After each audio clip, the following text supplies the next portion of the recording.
さんこんにちは。前回ナローポルシェを試乗させていただき、ポルシェの凄さ、楽しさを体感させていただきましたが、今回もポルシェつながりでいきたいと思います。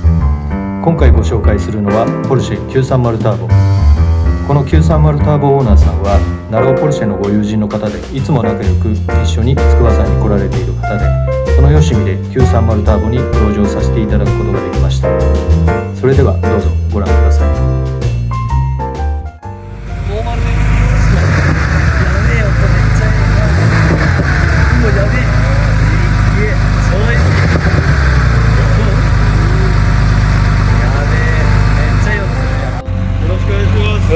何十年かぶりだよ。よろしくお願いします。ガキが小さい頃俺964に後ろに子供2人乗っけて何回かさ乗せたけど、でも大人が座れるのは見てないの。大丈夫です。あれや私後ろ座っても構わないです。いやじゃあもう行きますね。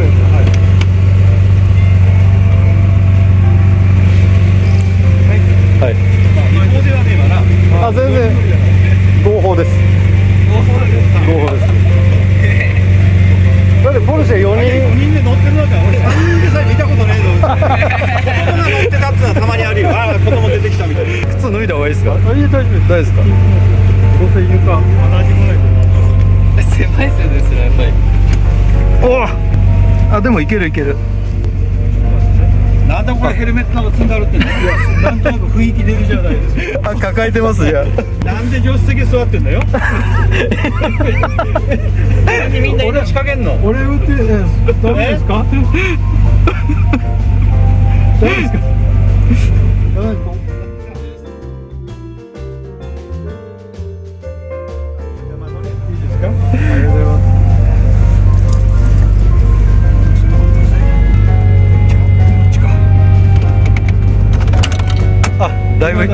だいぶ広くなりました。はい。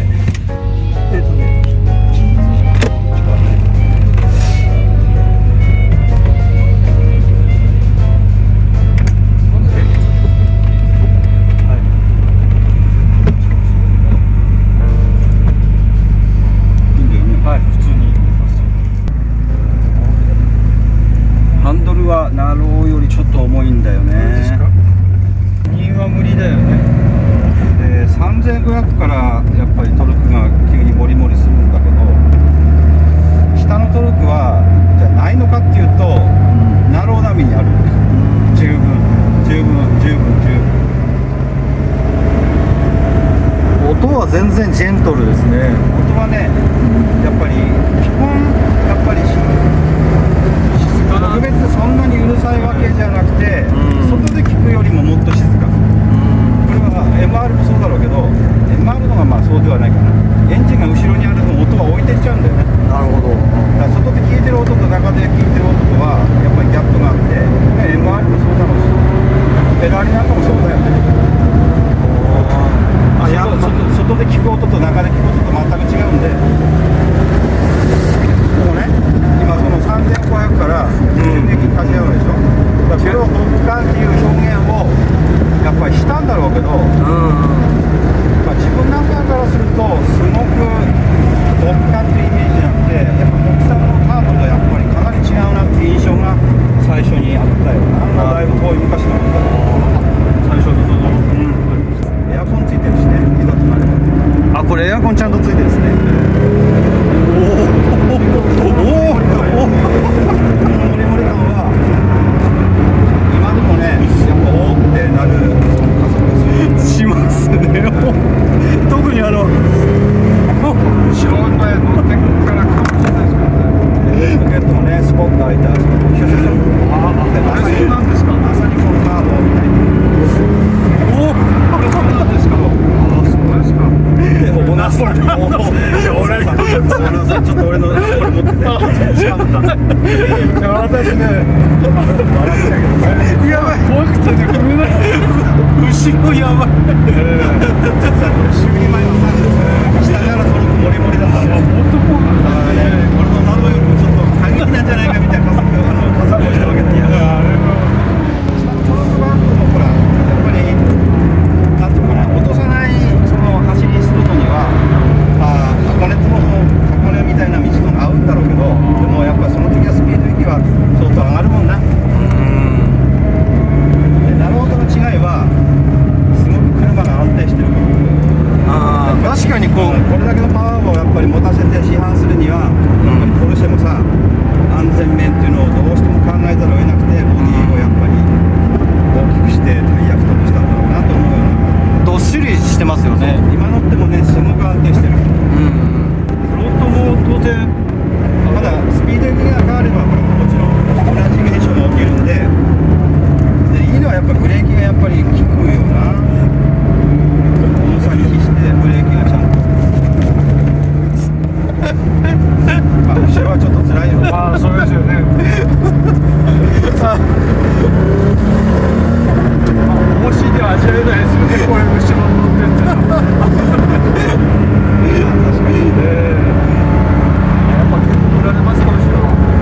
こ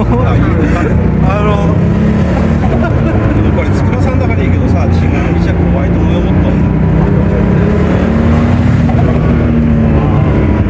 でもこれがオリジナルの火球だよね。でこれは実は言うと1つスイッチがあって、ハイブーストが、でこの間ちょっとだけハイブーストにして高速だけ踏んだんだけど、ちょっと今の俺にはあんまり必要ないかなぐらいの加速をするような。まあ通常難しいけど、まあ、普通のスピード域で乗るとやっぱり GT 化はそうですよすね。ごく楽に乗れるよね、これは。なんちゅうかこうラグジュアリーなね、高級感というのを求め出した時代でもありましたからね。ちょっと今までのスポーツカーとは違うところで入ってきた。アウトバーンの使い道、そして、まあ、街中での使い道トータルすると、やっぱりここに来るんだろうなみたいな車だよね。北の後ろからすったらこのペースだと後ろ快適ですね。あ、これだったらさっきは洗濯機の中にいるみたいでしたけどこれでも車検上は4人乗りなんですね。そうですね。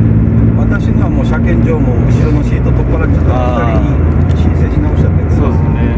でもやっぱこのトルク感はすごいですね。そういうことよ。これ今のその1500、2000回転で十分だからオートマチックのように乗れる。やっぱりそこも目指してんのかなって感じですよ。これがね5速だと、まあやってる感っていうかね、2323ってこまめに結局やる必要が出てきて、じゃあそれってねやっぱり下のそのなんていうの波及してないところであんまり面倒くさくなっちゃう部分もあるから、なるほど。この方がいいような気がする。なるほど、そういう考え方ですね。当時ルマンで活躍できた理由もドライバーのストレスが少ないっていうのが4速であったらしいですからね。ああ、でもルーフが5速作ったらそれが爆発的に売れて、ポルシェも5速を作ったっていう。やっぱやってる感欲しいんじゃないですかね、ドライバーは。でも自社製じゃないんだよな、5速からは。ああ、そう。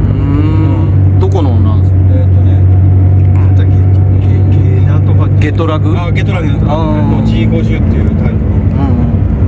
まあ、結局なんていうのかな、ポルシェオリジナルのミッションではパワーに耐えられないんじゃないかみたいな、耐えられなかったんじゃないかみたいな話は出るんだけど、至ってジェントルでさ、どこまでも行けそうでしょ。このこれだったら滋賀県まで行けるような気がするね。いや大丈夫です、方針もいけます。まあナローも行こうと思えば行けるけど、至って普通でしょ。まあ普通ってポルシェってみんな普通なのよ。まあそうですよね。基本は別にナローだからああいうふうに過激なわけじゃなくて、基本はまあ大体こういう路線だよね。ナローの S のノーマルもいや、この音はさ、やっぱりターボ独特で憧れの音だよな。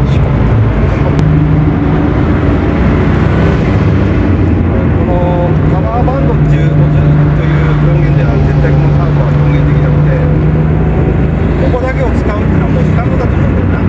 これ足回りもだいぶナローとは違うんですか。足回りはやトーションバーなんで、ただターボなんでそれなりにやっぱり強化されてるトーションバーもともとついてるし、ブレーキの性能を一ランク二ランク上なんだよ。でもなんだろう、このだから安心してこうグーッとやっぱり止まる感じがいけると思う。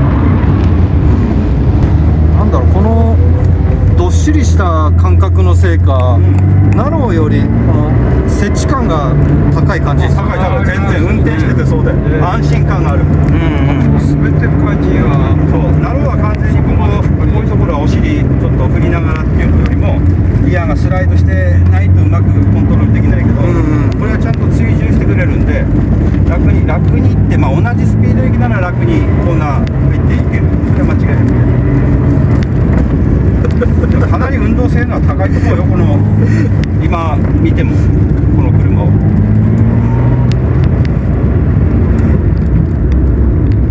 コンパクトですしね。今のやっぱりちょっと重いかなみたいな。それはありますよね。車重はナローと比べてどれぐらい違うんですか。250キロぐらい重いんじゃないかな。250 150。そうですね、あ、そんな違うんです違ね。うんですよね。だからこれとさ996の彼らって同じなんだよ、トレッドが。トレッドが。うん。ああ、そうですね。そうじゃあ全くまあある意味これはこれがさ300だっけ、320だっけ、パワー。3リッターが300で964になってから320。もうちょっと忘れちゃった。そうするとそうかもしれないな、930自体は。964が320になったんだ。20。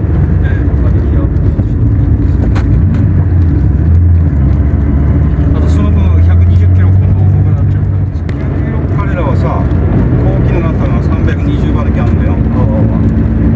十分なんだろうけど、でもそういうなんかな、カーボンのようなこのソルク変動がそら過激に動かないからさ、あまりその刺激という面ではちょっと物足りねえんだよな。あれはわざとそうしたんですか、セッティングを。まあそうなんでしょうけどね。あそこからすごく女性に受ける車なんだから、ああ、やっぱ至って乗りやすい。大衆化を求めてる。まさにあそこがもう万人向け。そうですね。確かになろうとこの930に比べたら女性受けはしますね。これはナローのノーマルのスポーツもそんな激しかったわけじゃないんでしょうよね、きっと。うんエンジンフィーリングはさ、S だけはやっぱりちょっと特別かなっていう感じはあノーマルでもするけど、結局足回りがもっと柔らかい、すごい柔らかいし、ああ、そうですか。シートがさ、やっぱりあーこれはまあオリジナルが一番嫌なのはうんオリジナルのシートだよ。まあスポーツシートだったらな、RS なんかにつけるスポーツシートだったらいいんだろうけど、この930オリジナルのシート。はい、これこれはオリジナルのスポーツシート。あ、スポーツシート。横がこう張ってんだよね。意外にこうお尻が動かなくて、ですから倒せるからツーリングにも楽ですよね。だからぐーっと踏んだこのタイムラグってこういう意味のタイムラグが大きい。結局2速でここさ、ずーっと今のように踏んでってもあの時間全くしなんだよ。いや、この設置感すごいわ。すごいでしょ。はい本当すごいね。全然そのナロー当時とは全く違う設置感で安心して踏める。これがやっぱりターボの良さだと思う。全然違いますね。これさ、ずっと996とかでもここまでの設置感出てないと思う。はだけはね、それを逆行してる。同じトレッドなんだけど、こっちの方が完全なショックベースなんだけど、逆にこっちの方がやっぱり楽しい、圧倒的に楽しいよね、そういう意味で。まあ怖くないですよね。ただカーブがこういうもんだって思いながらやっぱりそのこう使う。ただ重い、ハンドルが重いから、やっぱりね峠はね送りハンドルの方が楽かな。ナローと違ってナローの方が全然もう少し軽いからステアリング。これは結構重いもんな。パイロットはこれね、だから似てますけどね、最初。自分のナローだからこの3500に行かないまでがだるいって思うとそうですねドッカンターボなんだよ。だから直線じゃないと結局その回転数使い切れない。一速にすれば多少違うにしても一速で走る必要はねえだろうし、もうちょっと直線がやっぱり踏めるところの方がターボとしてはしっかり走れるんだろうなっていうところがあるか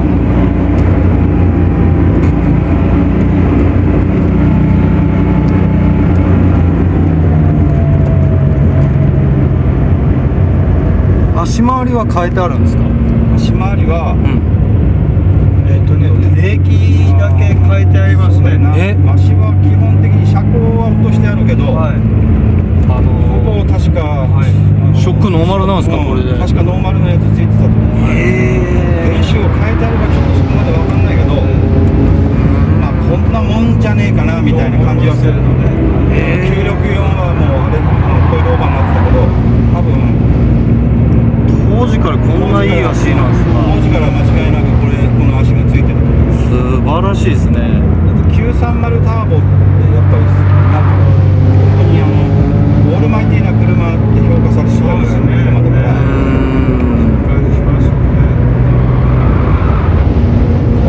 刺激が足りないんじゃないかって俺はターボをずっとほら横目で見てたの。やっぱり RS とかさ、ああいう NA とはちょっと違うなんだろうなって思ってたんだけど、まあ、自分でほら乗るようになってから、あこれターボはターボで違う刺激があるんだなって思って。そうですね。まあた別の感覚ですけど、これ88年の最終の4速型のターボなんで、もうちょっと若いっていうか年のいったターボだとボディの構成も違うからもっと軽くてだいぶ印象違ってくると思いますよ。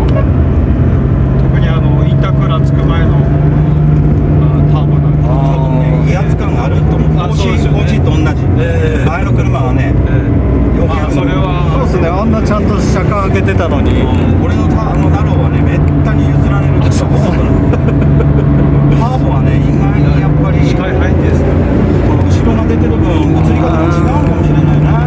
やっぱ前からミラーからリアフェンダーが見えるっていう。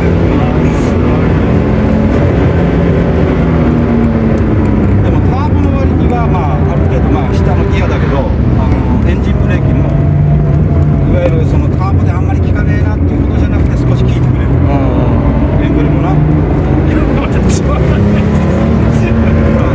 くだろうよ。いや、ブレーキもしっかり効きますね。だからブレーキがいいからこそ踏める。そうですね。一通りでなんともそう。まあポルシェ全般がそういうことよ。だから運転が上手くなったら気になるから逆にちょっと限界付近をやっぱり知らないで乗ると危ないな。もうその時のスピードがかなり上になってる。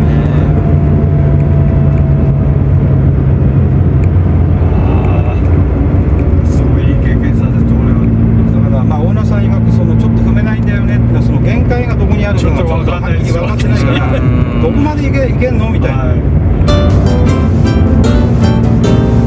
直してもらってるな。余計に分かんない。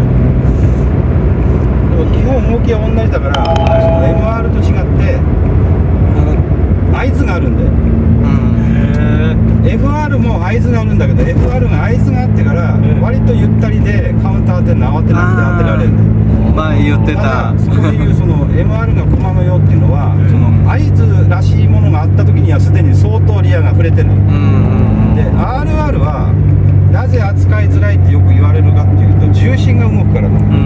本来動いちゃいけないところが動くのでやっぱりこう慣れがちょっと必要で重いもの動いた時にまあ慌てないことが習得できてればいいんだろうけどだからなんて言えばいいのかなそこを自分で先にコントロールしとけば意外に安心な車なんで車任せじゃなくてあえてそう重心をずらしてやるっていうような。だから逆に言うとそうゆっくり走ってる時にじゃあどう楽しむかっていうのが難しいんだ車ってなでしょ。いわゆる限界近ければ完成でリアがスライドしたところをコントロールしていくんだっていうことはあるけど、でもそれってかなりのスピードだしじゃあ普段どうすればいいんだっていうのは踏まなくていいブレーキを踏んでるイメージを持つしかねえ。だからまあ必要ないんだけどほんのちょっとブレーキに足当ててここだなっていうそのまあ練習じゃないけど奥目にブレーキを残してアクセルに足を置くっていうところはこういう峠では少し練習みたいな形で足を動かすということは結構まあなんていうかな慣れる一つの方法ではあるよな。なるほど。それ何言ってんのか全然わかんないんですよね。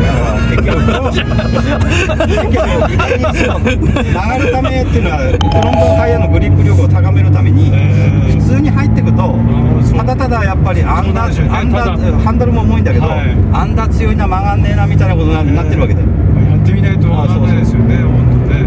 だからまあ普通のそのバランスと車以上に奥まで要するにブレーキ残るんだけど残るブレーキってすでにどんな車でも問題だけど曲がるブレーキとして使ってるわけだ。舵を少しフロント側に乗せとくことでフロントのグリップがさ山ガールがフロントのグリップが結局ちゃんとあるわけだからその感じで踏むんだけどだからポルシェがそこをやってるってことはさコーナリングスピードっていうのはボトムスピードは遅いのよ。いわゆる同じレベルでこう考えるとそれを挽回するためにだ出口に向かって車のその押し出すそう方向性をちょっとだけリアをスライドさせる気持ちでまっすぐ要するにまっすぐじゃねえとアクセルって前回にはできないからステアリング切ってる間は絶対前回にはできないはずなんだ、だからいかに早く車の脱出に向かってまっすぐにステアを構えられるかっていうことをまあ完成でできればいいんだけど、完成でできない場合はその練習はイメージの中ではそのブレーキをちょっと奥まで残す、それで車の姿勢をちゃんと整えて全開で踏むみたいな、そういうイメージはあくまでも、要は奥でカキンと曲げて、車体をもうコーナーの出口にまっすぐに向けたところでダーンと踏む。大体 RR 乗りはそういうのを自然と習得していってしまうんだよな。その理屈じゃなくて体がそう覚えてくって言った方がいいかな。理屈だけだとなかなかピンとこねえな。そうなんですよね。まあ昔の85年だとか、フレディ・スペンサーじゃねえけどさ、それを二輪でやってたのはこれはすごかったかな、逆に言うと。まあでもその走り方はもう本当基本は基本ですよね。基本は基本、どんな車でも同じことはしてんのよ。特に FF なんかはそうですよね。そうだな。横向いてたら絶対前進まないですもんね。まあ基本はどんな車でもどこにエンジンがあろうが同じだろうな。あ、プローラーやばいのがまたいます。またやばい。あ、ごめんな。知ってんのこれ。はい。変態。あ、多分あれ知ってますよ。あの人ですよ。すごい方ですよね。そうだ、KTM とか持ってる。はいはい。これ一回ここ止めよう。はい。見えていいな。はい、ありがとうございました。ありがとうございました。ちょっと私では味わえない。でも涼しい。はい。あ、暑かったです。はい、サウナでした。後ろはね、後ろサウナでした。少しこれオーナーさん止めて。はい。あ、少し測って回してください。うわ。よかった。あとつっ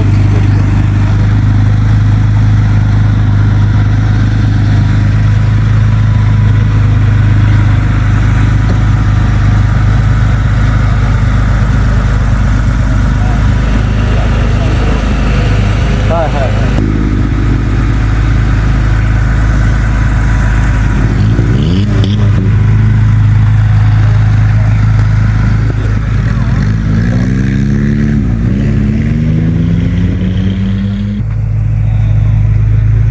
どうもありがとうございました。どうもありがとうございました。よかったですね。やっぱいや、よかったです。私ではちょっと連れていけない。シャタが外れてるだけなんで、借金払いくるよ。よかったです。いや、早いっすね。安定してる分早いですよね。うん。星より早かったですもん。加速は。まあ、どこを比べて言うたかわからないですけど、私は 4C はもう完全に危険な車だと思ってる。ただの危険な、そういうね、オーナーさんの4C はもうタイヤから始まって危険な車だと思ってるんで、私のはずっと。いや、でもこれもそんな S02？私でも P7？はい。あれを入れてくれって頼んだんですけど、うん。なんかまあなかった。いや、でも全然グリップ不足を感じないあの走りで。いや、やっぱこのトレッドが広くなった前があ肩が3センチ後ろでしたっけ、7センチでしたっけ。これ違っただけでもう全然違う領域なんですよ、きっとね。2053516、はい。リアが245。はい、全然こんな太いわけじゃないですからね。いやいや、太いですよ。まあ、少し太いかもしれない。当時としては極太じゃないですか。まあ、そう今みんなもっとね、あいます996だともっともう30センチぐらいありますよね。 285とか入ってますよね。そうそう写真撮らせてもらって。どうぞ。ありがとうございます。いや、もうすごい。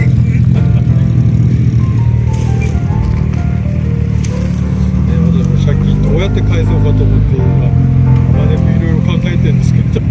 返すって。払ったものをどうしたらいいのかな。それは仕事頑張るしかないです。そうですよね。なんか小説書いてみたりですけど、全然売れなくて。あ、小説書いてるんですか、はい買いますよ。あれどこで売ってるんですか。 Kindle で。Kindle で売ってるんです。だからポルシェの話にしようと思って、おーさらにポルシェが出てくるのをこう加筆してるんですけど、あ、いいですね。なんていう題名。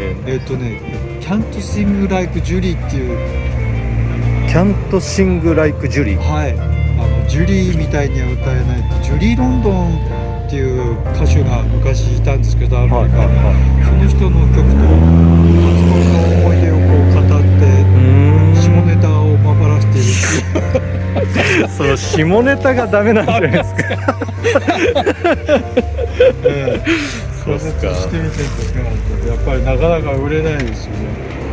大変なんだな。Can't Sing Like Julie。はいはじゃあ YouTube で紹介しておきます。いやでも小説書いて930ターボ乗ってっていうのはやっぱかっこいいですよ。いやありがとうございました。どうもありがとうございました。よかったですね。やっぱり私じゃなくてよかったですね。ドライブ。いやいやいやいや。いや、本当。ちょっと私では連れていけない領域へ。また自分でも運転してもあんなことできないですよね。